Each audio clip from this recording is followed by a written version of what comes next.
Hola a todos. Es una alegría poder estar con ustedes en esta oportunidad, como hemos estado en otras oportunidades.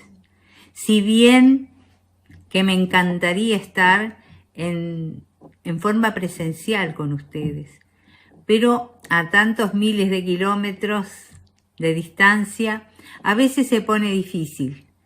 Pero gracias a la tecnología, lo que tenemos ahora, podemos conversar, podemos vernos y podemos especialmente hablar sobre la palabra de Dios. Y en esta oportunidad, mis queridas compañeras de ministerio Aglow me han pedido que les hable a través de este video sobre el versículo que han elegido para este retiro. Y Lucas 18:8 dice así: les digo que sí les hará justicia y sin demora. Pero el énfasis está en la parte B del versículo. No obstante, cuando venga el Hijo del Hombre, ¿encontrará fe en la tierra? Vaya pregunta que hace Jesús a sus discípulos. Una pregunta futurista, difícil de responder, y seguramente que él deseaba que los 12 razonaran un poco. A veces tenemos la idea de que al razonamiento, no debemos usarlo cuando escuchamos la palabra de Dios. Y los hemos escuchado varias veces. Pero bueno, también es bueno saber que el razonamiento nos lo ha dado Dios justamente para usarlo. Y creo que en esta oportunidad Jesús estaba desafiando a sus discípulos a que razonaran sobre lo que él venía hablando anteriormente, sobre lo que él les estaba enseñando. El Señor pregunta: ¿qué ven ustedes en el futuro según la parábola que he contado? ¿Cómo creen que mi Padre hará con ustedes? Ahora, para esta respuesta es necesario una condición: tener fe que esto sucederá, que habrá justicia a los que creen. Creo firmemente que Jesús se refiere exactamente a los tiempos que estamos viviendo ahora, o quizás más adelante, pero estamos en un tiempo muy crucial. Tiempos de maldad, de violencia, de individualismo, de egoísmo y especialmente de falta de fe en Dios. Falta de fe en un Dios todopoderoso, misericordioso y lleno de amor hacia la humanidad. No podemos ignorar estos atributos de Dios, pero solamente sus hijos, nosotros, tenemos la condición de conocerlo así tal como es. La apariencia entonces de la gente que no tiene conocimiento de Dios es que Él tiene obligación de cubrir todos nuestros reclamos. Estamos caminando a la inversa entonces. Somos nosotros que tenemos obligaciones con este Dios maravilloso en el cual creemos. Cuando yo venga, dice Jesús, ¿encontraré fe en la tierra? Si las cosas siguen así, ustedes deben pensar que será un poco difícil. Y yo por mi parte tengo mis dudas. ¿Qué quiere decir el libro de Lucas en en el capítulo 18 y el versículo 8. Vamos a ir a unos versículos más arriba. Anteriormente el Señor enseña con una parábola a los discípulos sobre una mujer que no se rinde. Ella cuenta de aquellas características de la resiliencia que se desarrollan cuando decidimos no rendirnos nunca. Aún ante los obstáculos insuperables que podamos enfrentar. La resiliencia, es la fuerza de carácter para seguir perseverando aun cuando nos topemos con los desafíos. Jesús usa esa parábola entonces para enseñarles a sus discípulos a no desanimarse, a seguir adelante, no dejar que el desánimo los venga a consumir, porque realmente el desánimo es un sentimiento que consume a la persona. El desánimo nos lleva a no tener ganas de hacer nada. Ya no sirve, ya no quiero estar. He orado, he ayunado, he vigilado, he hablado con el Señor y no sucede nada. Y me desanimé. No quiero seguir. Les muestra entonces la importancia de la persistencia y la resiliencia.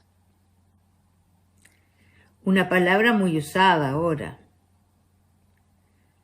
Sabe que la vida conlleva decepciones, pérdidas, injusticias y persecuciones. Y son muy buenas razones para desanimarse y perder la esperanza. Pero una vida en sintonía con la presencia, la justicia y la bondad de Dios es una vida que puede perdurar en fe. Según la ley mosaica, los jueces debían prestar atención especial a las viudas, mayormente porque dependían de los hombres estas mujeres. Cuando el esposo moría, la viuda quedaba a merced de los parientes y del hijo mayor para el sustento. Sería poco común que una viuda pudiera abogar por sí misma durante ese tiempo. Ella debía tener siempre un varón que la protegiera.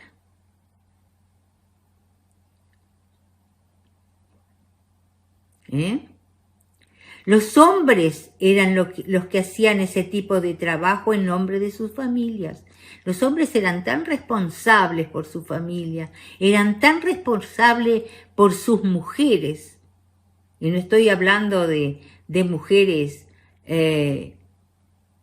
esposas, estoy hablando de su esposa, su madre, sus hijas, sus cuñadas. Los hombres eran responsables por sus mujeres, las mujeres de la familia. Y fíjense que cuando Jesús fue a la cruz, Él tuvo esa conciencia y esa responsabilidad de decirle a Juan, ahí está tu madre, madre, ahí está tu hijo. Diciendo entonces, hazte responsable por mi madre, esta madre terrenal que he tenido. Bueno, sigamos. Entonces, sin embargo, su condición, esa mujer que se presenta ante el juez, de marginada, no la detuvo en su búsqueda de la justicia. Con respecto a la oración persistente, vamos entonces. Por eso estamos hablando de esa viuda que golpeó y golpeó y golpeó a la puerta del juez injusto. porque queremos hablar de una oración persistente, de una oración que no se desanima, de una oración que fluye de nuestro corazón a través del Espíritu Santo a favor de alguna circunstancia que está sucediendo o de una vida a nuestro alrededor. O de una situación en nuestro país, en nuestro barrio, en nuestra casa. Entonces, la mayoría de las viudas en aquella época eran objetos de la opresión y del fraude, es decir, siempre había alguien, que quería aprovecharse de ellas. Sin embargo, ella no se detuvo ante la búsqueda de la justicia. Su oración, su pedido, su insistencia nos sirve de modelo en esta parábola como discípulos que somos de Cristo. Y tanto es que Jesús les cuenta esa parábola, les dice esa parábola como modelo para los discípulos. Una y otra vez comparece ante el juez injusto y presenta su petición, sin darse por vencida. Ella fue resiliente y fue fiel a sus creencias porque lo que ella pedía estaba creyendo que era justo. Y aquí tenemos un punto muy importante para tocar en cuanto a nuestra oración. Ustedes están en un retiro de oración y a veces tenemos que pensar algo así, Lo que estamos creyendo y pidiendo en oración, ¿es realmente justo? Delante de Dios lo digo. No lo digo delante siquiera de los hombres. Digo, cuando oro a favor de alguien o principalmente de alguna situación,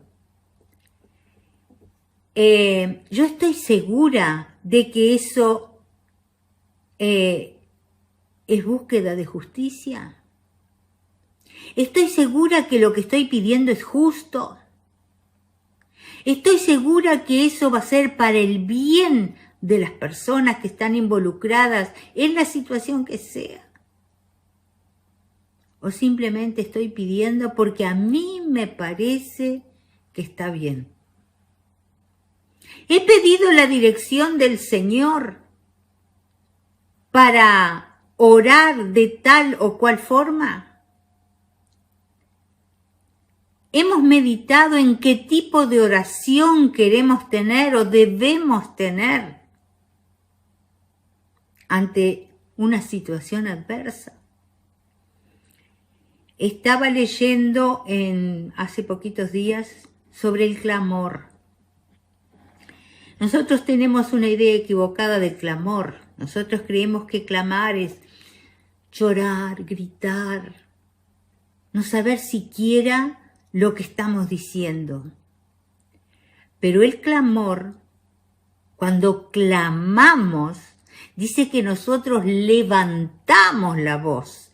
Dice que nosotros levantamos todo nuestro ser hacia lo que queremos obtener. El clamor es algo consciente, es algo razonado, es algo que debemos estar seguros que es para justicia. Entonces, cuando clamamos, esta viuda, esta mujer, clamaba. Ella estaba clamando al juez injusto. Y nosotros, quizás ustedes en esta oportunidad están clamando por algo que creen que es justo. Que se hará justicia, de que Dios hará justicia según y conforme su voluntad. Porque muchas veces pensamos que la voluntad de Dios es la misma que la nuestra, y no es así. Muchas veces la voluntad de Dios va en sentido contrario a la nuestra. Y a veces eso lleva a desánimo. Y creo que la primera, segunda, tercera, cuarta vez que la viuda fue a la puerta del juez, no se cumplía la voluntad de ella, porque la voluntad del juez era diferente a la suya. El juez en esta parábola no representa a Dios, no representa a Dios, puesto que el juez es injusto y no le interesa saber qué necesita esa viuda.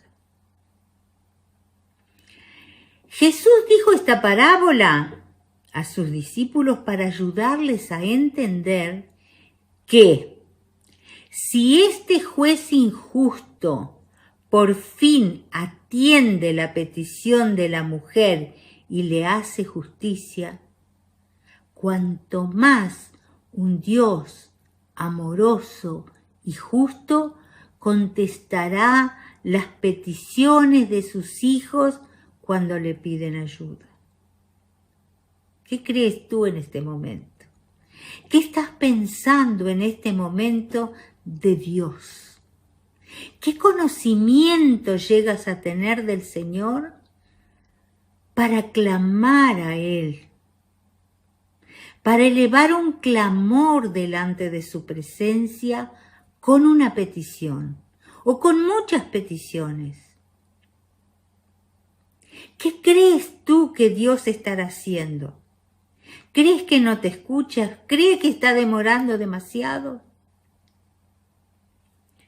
Tengo para decirte que a veces pasamos años orando por una misma situación y tantas veces pensamos que Dios no nos escuchó, que Dios no está interesado en nosotros, que no le interesa para nada lo que nos está sucediendo. Pero quiero decirte en este momento que a Dios sí le interesa lo que nos está sucediendo. A Dios sí le interesa nuestro sufrimiento. A Dios sí le interesa nuestra alegría. A Dios sí le interesa que seamos bendecidos cuando la respuesta a la oración llegue a nosotros. Y esa respuesta puede ser sí, lo quiero, puede ser no o puede ser espera. Creo que estas tres palabras ustedes la conocen muchísimo porque son mujeres y hombres de oración. Y quienes estamos acostumbrados a orar sabemos cómo actúa el Señor, ¿verdad? ¿Pero qué piensan ustedes? ¿Contestará Él? Yo tengo la certeza que sí. Ya sea sí, no o espera, Él va a responder. Él responde a nuestras oraciones. Y muchas veces nos dice espera y nosotros no tenemos la paciencia para esperar. La persistencia de la viuda ilustra nuestra necesidad de orar sin cesar. Orar sin cesar. ¿Cuántas madres han orado sin cesar por sus hijos? ¿Cuántas madres han orado, cuántas esposas han orado sin cesar por sus esposos? ¿Y cuántas no han visto lo que pedían? Conozco a gente, a antecesores míos, cristianos, que oraron mucho por sus hijos y no llegaron a ver algunos de ellos convertidos al Señor. Sin embargo, partieron sin ver. Pero sin embargo, hoy esos hijos por los cuales oraron están adorando a Dios y están en una congregación. Entonces, pensemos algo, pensemos con alegría, pensemos con fe, pensemos con esperanza. Dios ha prometido. El Señor me ha prometido que mi descendencia será bendita, que tu descendencia es bendita. No será, es bendita. Y si es bendita, es porque estarán en su presencia en algún momento. En esta tierra aún. No perdamos la esperanza, no perdamos la fe. Porque Dios quiere también ver una fe genuina en nuestros corazones y quiere ver una fe genuina en nuestras oraciones. Primera de Tesalonicenses 5:17 dice, es un versículo muy cortito, orad sin cesar. Viene el 16 y al terminar el versículo 17 dice, orad sin cesar. ¿Sabe lo que sucede con la oración? La oración nos cambia a nosotros y la finalidad de la oración es cambiarnos a nosotros mientras esperamos. Y a veces queremos que cambien las personas que nos rodean y oramos por mucho tiempo por esas personas. Decimos, pero no hay cambio, mi hijo no tiene cambio, no viene a los pies del Señor, mi esposo no cambia, no viene a los pies del Señor. Muchísimas veces. Pero Dios desea que en ese tiempo de oración, en el transcurso de ese tiempo, los que cambiemos somos nosotros. Los que cambiemos seamos nosotros. No tenía paciencia. El Señor me da paciencia para esperar. No tenía esperanza. El Señor me da esperanza para saber que un día se concretará mi oración. No tenía fe. Y el Señor tuvo que aumentar mi fe para poder ver el resultado de la oración. El Señor profundiza nuestra fe a través de la oración y confianza en Él. Y nos empodera para que tengamos la esperanza de que Dios habrá de actuar. De alguna forma, no sé cómo. ¿Cuánto esperamos a veces? No sabemos cómo va a cambiar el Señor, a veces de la forma más inesperada. Pero allí está Él y cambió. Esa es la razón por la cual Jesús termina su parábola a los discípulos con una pregunta de si el Hijo del Hombre hallará o no hallará algún fiel cuando Él venga. ¿Hallará el Señor a alguien fiel cuando Él regrese? Eugene Peterson lo dice de esta manera. Encontrará Él a hombres y mujeres que estén aún orando y que no se hayan rendido y que no se hayan desanimado. Creo que este pensamiento explica muy claro el asunto. Encontrará Él a hombres y mujeres que estén aún orando y que no se hayan rendido y que no se hayan desanimado. ¿Qué sucederá entonces? Saben que la viuda es llamada y nosotros somos llamados. La viuda persistente es un ejemplo de los oprimidos y los marginados en nuestra sociedad. Ella pertenecía a un grupo marginado. El juez representa los poderes terrenales de privilegio que se interponen en el camino de aquellos que buscan la justicia y la equidad. La persistencia y la resiliencia de la viuda ilustran la necesidad de que nos presentemos ante Dios, quien pelea por la justicia en representación de nosotros, y la necesidad de que procuremos la justicia en los canales terrenales también. Tal vez no lleguemos a ver el cuadro completo, como les decía anteriormente, pero refiriéndome a una sociedad, tal vez no lleguemos a ver el cuadro completo de una sociedad justa durante nuestra vida.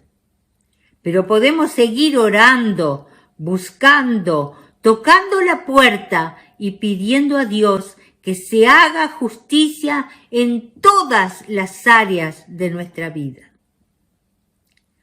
Así como el atleta olímpico que se lesiona en una carrera y se levanta y sigue corriendo hasta llegar a la meta, así también debemos orar hasta que algo suceda. Quizás no es lo que queremos, pero algo debe suceder. El que Dios se retrase no quiere decir que vaya a denegarle su petición. Aunque no haya recibido lo que necesita, el hecho de que nos levantemos para ver un nuevo día que nos da una nueva oportunidad para perseverar en nuestra petición. Es posible que no ganemos en cada una de las batallas. Esas batallas que libramos en la vida, ¿verdad? No siempre ganamos. Pero con Dios a nuestro lado y por causa de la muerte, sepultura y resurrección de Cristo, tendremos la victoria suprema. Esa victoria la disfrutaremos parcialmente en esta vida, pero plenamente en la vida por venir. ¿Cuántos creen esto? Seguimos un poquito más. La viuda no tenía nadie que abogara por ella, lo cual la dejó en una situación desesperada. Sin embargo, en vez de rendirse, ella fue incansable en su búsqueda de la justicia. ¿Sí? El juez injusto finalmente le concedió lo que pedía porque sabía que ella no dejaría de presentarse ante él hasta que recibiese la justicia. La resiliencia se manifiesta tanto en el ser como en el hacer. La resiliencia es mucho más que algo que uno hace, es algo que uno es. Las personas son o no son resilientes.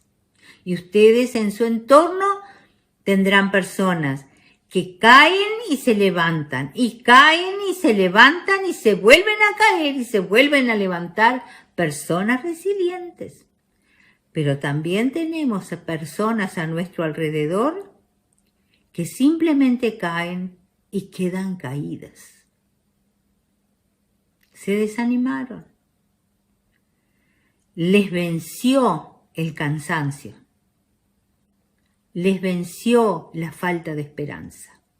Les venció la falta de fe. La resiliencia es comprender que nuestras fuerzas vienen del poder del Espíritu de Dios que mora en nosotros. Somos hijos de Dios.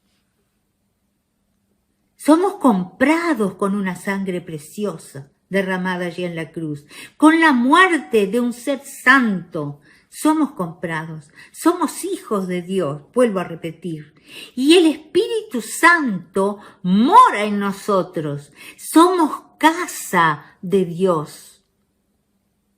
Somos portadores de Dios, porque el Espíritu Santo dice que habita en nosotros, somos habitación de Dios. La primera vez que oí a Jane Hansen decir eso, me golpeó fuertemente el corazón. Cuando ella dijo, ¿ustedes saben que cargamos a Dios? Yo dije, nunca me había dado cuenta. Cargamos a Dios, mis queridos. Somos casa del Señor. Entonces, el poder que podamos tener no viene de nosotros, de nuestra humanidad caída. Yo, Nelly, no tengo ningún poder.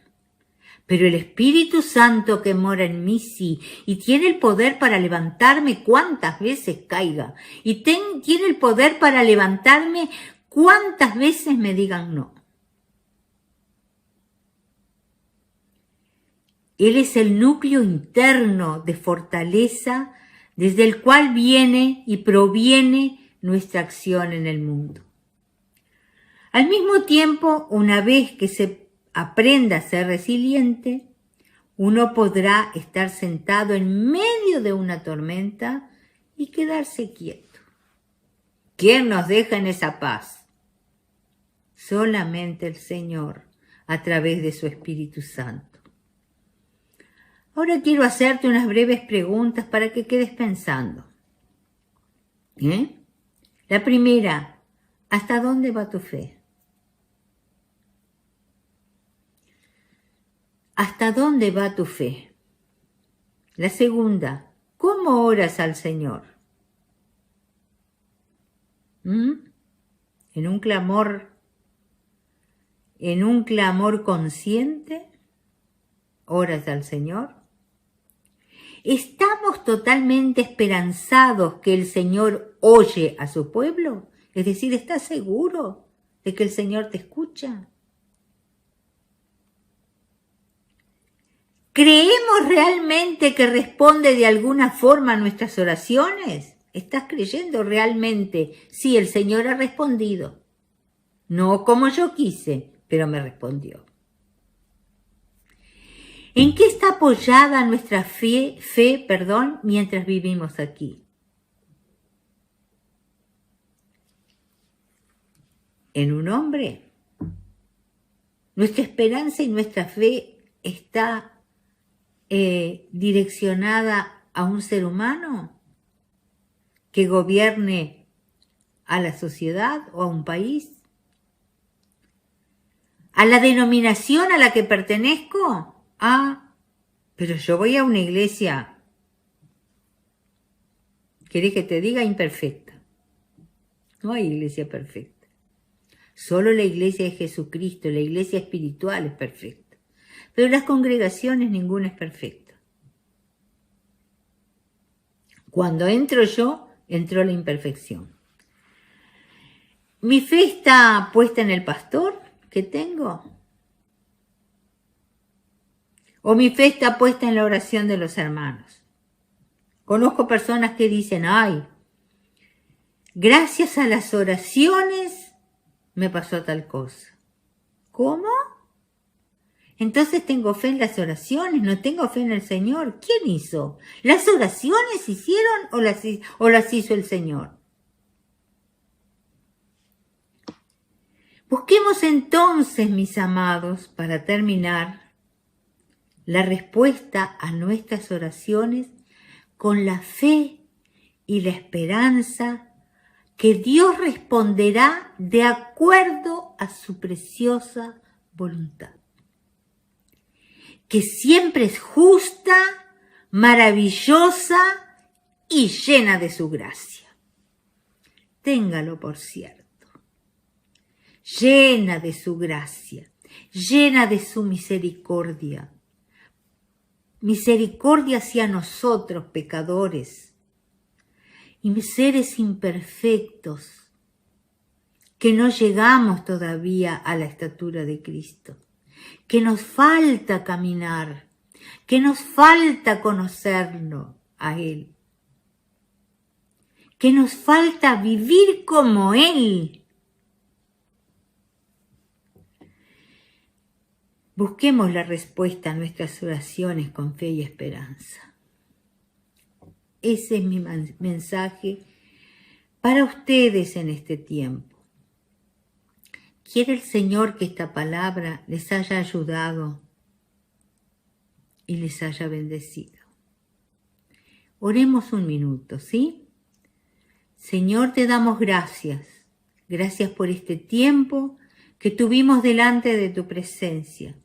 Gracias por cada uno de mis hermanos y hermanas que se encuentran en ese retiro a Glow tan precioso y maravilloso, que seguramente, Señor, tú estás en medio de ellos. Estoy tan segura porque estoy en este momento sintiendo la presencia de tu Espíritu al hablar. Bendigo a mis hermanos desde aquí. Los bendigo con toda bendición del cielo. Que este retiro sea marcante en la vida de cada uno. Y que cada uno pueda recibir según y conforme la voluntad de Dios. Dios les bendiga y será hasta pronto.